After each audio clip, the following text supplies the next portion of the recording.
C'est la roche d'ici qui est entre le gris, le vert et le bleu. Et en fait, ça fait partie de ma palette.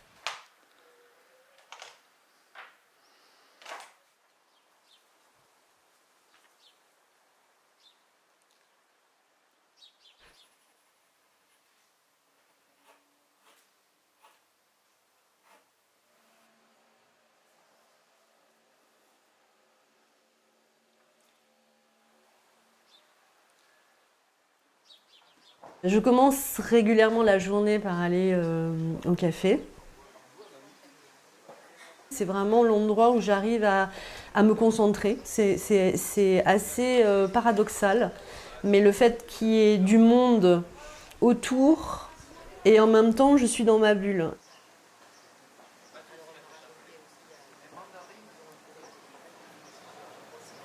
J'ai été élevée dans la lumière crue, dans la lumière chaude, dans un environnement sec. Le crayon graphite, c'est mon outil vraiment préféré. Il me permet de travailler au trait avec pas mal de précision. Et en fait, je travaille vraiment qu'avec des techniques sèches. J'ai un rapport très affectif aux choses, aux objets, aux matières. Je suis très sensible à l'environnement.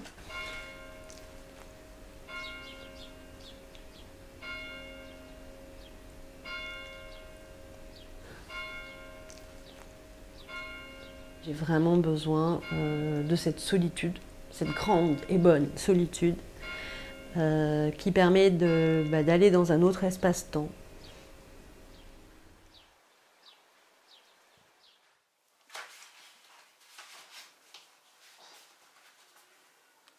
J'ai plutôt tendance à travailler justement à échelle humaine, donc soit le format d'un visage, soit le format d'un corps. Je crois que finalement le format le plus grand que j'ai utilisé pour du dessin, ça correspond à peu près à la hauteur de mon corps. J'étais plutôt du côté de la performance et de la vidéo, et je suis revenue au dessin en 2017. Mon corps est mon outil, c'est mon outil numéro un, avant le crayon, finalement. Le crayon est une extension de mon corps. La ligne en elle-même est un espace. On retrouve beaucoup ça dans mes boulots de performance et de vidéo.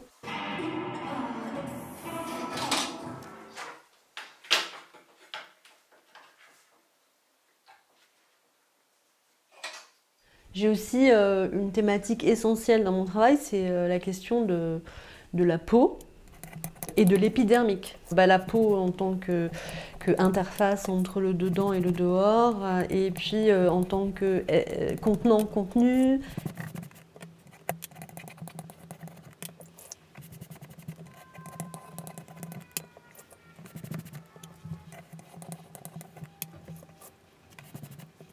Et en fait, cette relation épidermique et du rapport à la peau, on la retrouve aussi dans mon activité de modèle vivant, parce que en fait, cette activité-là, que j'ai embrassée depuis plus de 20 ans, c'est une activité totalement en accord avec mon travail, et je me nourris en fait de cette activité-là dans mon travail, et en même temps, je donne ma présence, je donne ma peau, mon corps au dessinateur, pour qu'il s'appuie sur mon architecture, sur mes lignes de tension, sur ce que je suis, mon humeur du jour, pour créer.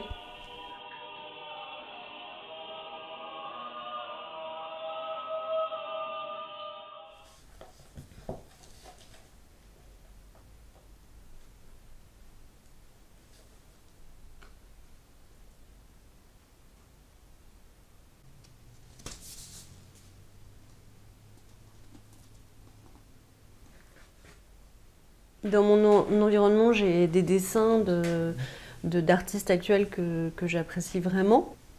Je me suis recréé un peu une famille de choses qui me touchent, qui me mettent sur la corde du sensible en fait.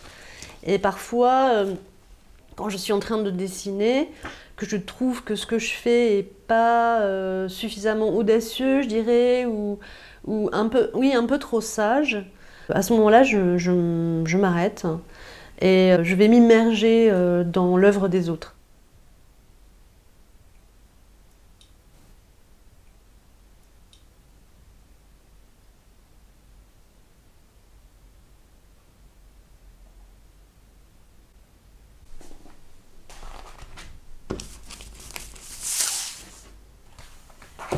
Je fais 2 séries, portraits terrestres et les paysages hybrides.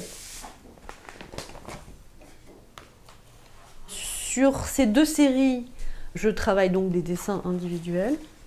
Et à partir de ces dessins individuels, j'aimerais créer une espèce de grande fresque sur papier. Je suis très attachée au support papier. Donc je donne aux personnes de mon entourage, que ce soit mes intimes ou le milieu artistique, je leur propose un questionnaire. Enfin, c'est un jeu, un portrait chinois. Et je leur demande de m'envoyer leurs réponses. Ça établit déjà une relation entre elles et moi. Et à partir de là, je prends ma feuille de papier et je commence à mettre à plat des formes, des objets, des figures qui sont en lien avec les mots que la personne m'a transmis. Parfois j'efface. J'utilise énormément la gomme dans mon travail. Par exemple, là sur le dernier dessin, j'avais dessiné une moto. Au bout d'un moment, je me suis dit, mais ça ne fonctionne pas du tout avec le reste, quoi. Et j'ai pris ma gomme, j'ai effacé la moto. Mais l'effacement de la moto a créé une forme, forcément. Et donc, dans cette forme, j'ai mis une tasse de café.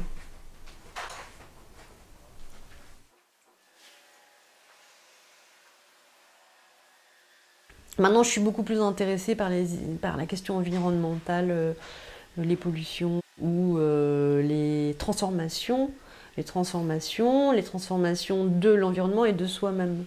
Elles traversent le corps, les murs, rebondissent les miroirs, trouvent refuge en la terre.